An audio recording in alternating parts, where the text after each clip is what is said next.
Welcome tech lovers, Ibrar here. Today I am going to give you a demo of Jenkins job backup and restore. This is very important and helpful for Jenkins server management in corporate world. This is the part 18 of Jenkins Zero to Hero series. DevOps In Action channel is more focused on DevOps in easy way. You always found complexity in simplicity here. Each video guide is available in video's description.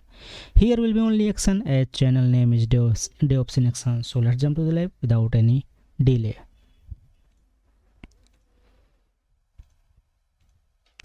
On my channel you can find out all social media links here. Open the GitHub and open Jenkins Zero to Hero series.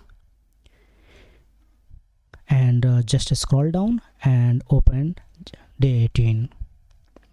Here the goal is to make a Jenkins job backup and restore it once it required, right? We are not going to backup all the things, just we are going to backup config.xml file, right? So let me open the terminal as well, right? So let me load the profile.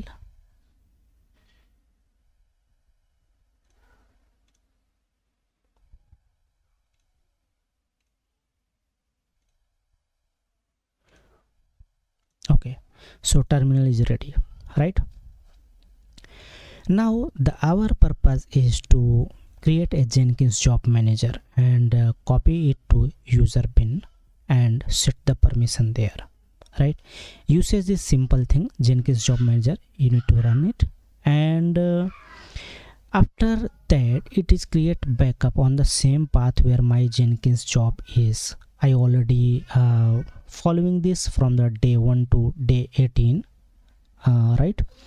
So everything is already configured. Before backup you can see the same path. If you go there on the terminal, cd and paste the path here, multiple options available here.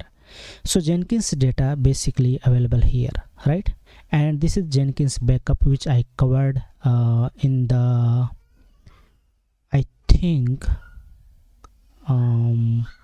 day 5 Jenkins backup and restore. But in Jenkins backup and restore we taking completely backup of Jenkins. That is not a good way because it's creating let's say, let me show you, cd and ll. You can see here it's every time taking the complete Jenkins backup, right? It's taking 288 MB at once. This is complete taking complete backup. But as of now our plan is to only keep job backup, not the complete things. So we have two options. First option is that take complete backup from the day 05 and day 18 only job backup. So once we take job backup, then let's say we have job 1, we have job 2 and config XML, then we can copy that config XML to Jenkins job backup and with some date and config XML file same job 1 job 2, right? One more thing here you need to configure. So I already configured this path variable based on my path, so you need to change it. Open this Jenkins job configure manager and let's see here it's saying that copy your path to bin, but before that we need to create nano and copy it and copy the whole script here and paste it.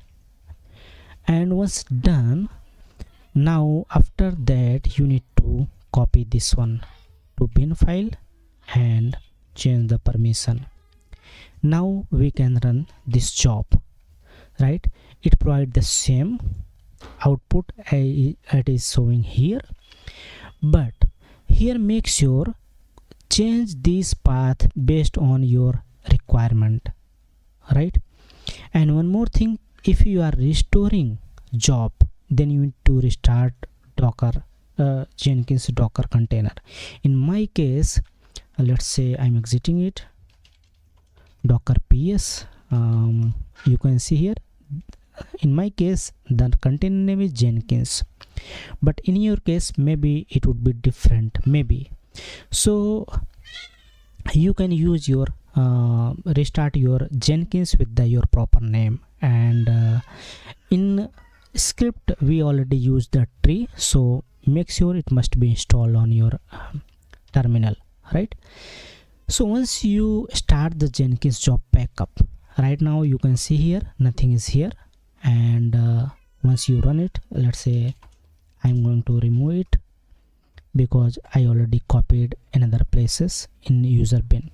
Once you run it and click on before that you can see there is Jenkins job backup, right? Let's say remove it, rm-rf, and now copy this Jenkins job backup and run it. And once you click on one take backup, you can see here it's taken all the Jenkins job backup, only it's pick up the config.xml, nothing else. Once you go inside the job and the path, then you can see there are multiple things, but I don't want to take all the things because that is not required. In my case I taken only the required things.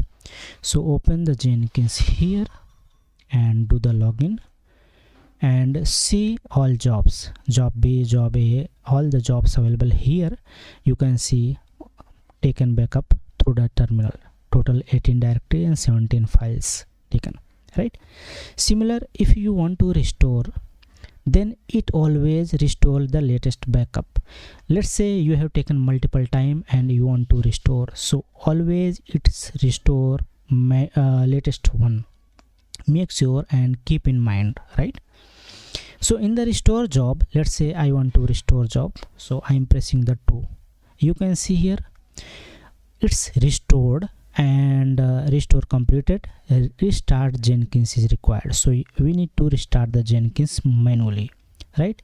I'm not going to restart as of now because we taken the same backup and we restored the same backup, so doesn't make sense to restart.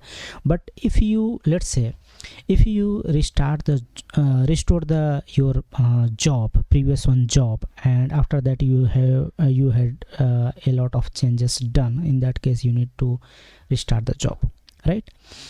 And the workflow is the simple backup and restore and exit, that's it.